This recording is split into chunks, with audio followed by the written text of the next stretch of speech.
Fala pessoal, começando aqui o nosso primeiro pós-jogo do setor alvinegro. Eu sou o Juninho e sou responsável aqui pelo canal e a gente vai estar sempre batendo esse papo no pré-jogo e também no pós-jogo. Hoje, sabadão, jogo contra o Vasco. Infelizmente não veio o resultado que a gente esperava, que era a vitória. E até pelas condições que o Botafogo estava e que o Vasco está na tabela, a vitória era algo muito esperado pela gente. Infelizmente ela não veio, mas a gente vai bater um papo aqui, vai falar um pouquinho sobre o jogo. E todos que estão assistindo esse vídeo pela primeira vez, seja bem-vindo ao nosso canal. Nosso canal a gente vai falar muito sobre o Botafogo, muito sobre os jogos, muito sobre as contratações, muito sobre o dia a dia do Botafogo, e é realmente um bate-papo de botafoguense para botafoguense. Nada mais é do que uma conversa entre torcedores, né? Tá bom? E como hoje é sabadão, iniciando esse vídeo aqui com um biricutico para molhar a garganta, para o nosso papo ficar mais tranquilo, mais leve, vamos dizer assim, depois desse empate que não foi bom. E vamos seguir, tá bom? Então, para vocês que estão assistindo, todos estão assistindo a primeira vez, quem não é inscrito no nosso canal, peço que se inscreva, ative o sininho, porque como o nosso canal é novo, a gente precisa, a nossa meta inicial é atingir 50 inscritos no YouTube, para após os 50 inscritos a gente conseguir fazer lives ao vivo. Qual a importância e o legal das lives ao vivo? É que vocês podem mandar perguntas, a gente pode bater um papo realmente ao vivo. Hoje, infelizmente, como a gente não tem 50 inscritos, é mais um bate-papo, é um monólogo, vamos dizer assim. Eu estou gravando e vocês vão assistir, infelizmente não conseguem assistir ao vivo, tá bom?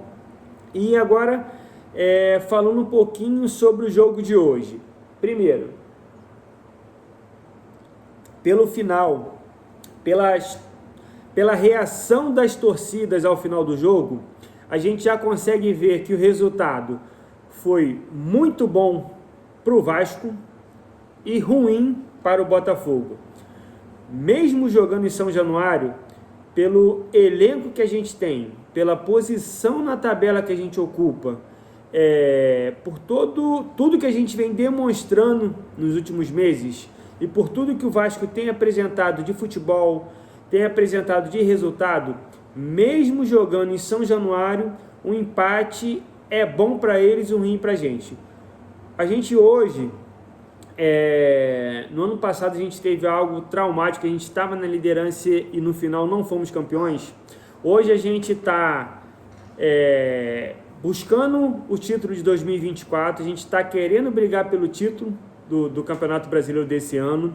Infelizmente a gente não pode perder pontos para times que estão brigando na zona de rebaixamento. Hoje o Vasco está brigando na zona de rebaixamento. Antes do jogo ele estava a 1 ponto da zona de rebaixamento e hoje, com esse empate, acredito que esteja a 2 pontos da zona de rebaixamento. Então, um empate, mesmo jogando na casa do Vasco, com todo o momento de cada um, é ruim para a gente. Por quê? Porque hoje a vitória faria com que a gente assumisse a liderança provisoriamente até os jogos de amanhã de Flamengo, Bahia e Palmeiras, mas a gente iria assumir provisoriamente e jogar a responsabilidade da vitória para esses times que jogam no decorrer da rodada, né? E com esse empate a gente ficou ali estagnado na tabela, a gente não conseguiu a liderança e os times e toda a rodada que foi muito favorável na rodada passada pode ser desfavorável nessa rodada, porque se Flamengo, se Bahia e se Palmeiras ganharem seus respectivos jogos, eles vão abrir uma pontuação em relação a gente, tá? Mas o resultado, mesmo o Vasco estando nessa situação, não é nada fora do normal, porque se trata de um clássico carioca.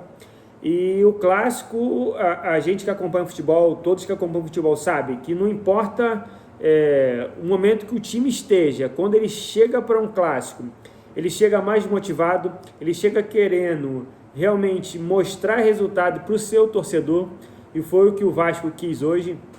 O Vasco, ele, durante todo o jogo, ele não criou situações de perigo para a gente. mas também o Botafogo não criou muitas situações de perigo para o Vasco, contra o Vasco. A gente, principalmente no primeiro tempo, a gente teve ali o toque de bola no meio de campo, mas nada sem muita efetividade. E no segundo tempo, quando entrou o Júnior Santos, a gente teve algumas jogadas mais agudas, a gente conseguiu um gol numa bola parada, que foi uma cobrança do escanteio do Romero e o Bastos cabeceou, e a gente deu apenas um mole no jogo, que foi o mole do gol do Verratti. O único mole que a gente deu. Se aquela bola, se o John, até as pessoas estão falando, os torcedores falando que o John falhou, eu não quero nem entrar nesse mérito, mas se o John defende aquela cabeçada do Verratti, o jogo terminaria 1-0 pra gente. Foi realmente uma bola que a gente deu mole, que o Vasco empatou o jogo e saímos de São Januário com apenas 1 ponto. Resumindo, esse resultado todo, de acordo com o momento que a gente tem vivido, de acordo com o nosso time, que ele é muito, muito, muito superior ao time do Vasco, foi um resultado ruim pra gente, mas nada de catastrófico, vamos dizer assim. Na próxima rodada, a gente vai vencer, a gente vai voltar aos caminhos da vitória, vai recuperar esses pontos que a gente perdeu hoje, a gente vai ter jogo fora de casa contra time que está brigando pelo topo da tabela junto com a gente vai conseguir vencer, esses pontos vão ser recuperados e a gente segue no caminho da busca do título do Campeonato Brasileiro. Valeu? Esse é o nosso primeiro vídeo do pós-jogo aqui do canal do Setor Alvinegro. Eu me chamo Juninho, eu vou estar aqui presente muito com vocês e volto a reforçar, quem não é inscrito no canal do Setor Alvinegro, se inscreve, ative as notificações, assim que a gente conseguir bater os 50 primeiros inscritos, que não é nada sobrenatural, só que o nosso canal foi feito há uns 3 dias atrás, vamos dizer assim, a gente vai bater os 50 inscritos e a gente vai fazer lives ao vivo, porque assim a gente consegue realmente conversar com vocês torcedores, que eu também sou torcedor, a gente consegue realmente bater um papo, sempre buscando falar de Botafogo, falar dos jogos, falar dos jogadores, falar das contratações, realmente algo que é um amor em comum, que é esse amor pelo alvinegro carioca. Valeu? Tamo junto, prazer, sou Juninho, setor alvinegro e apaixonado por esse time. É nóis!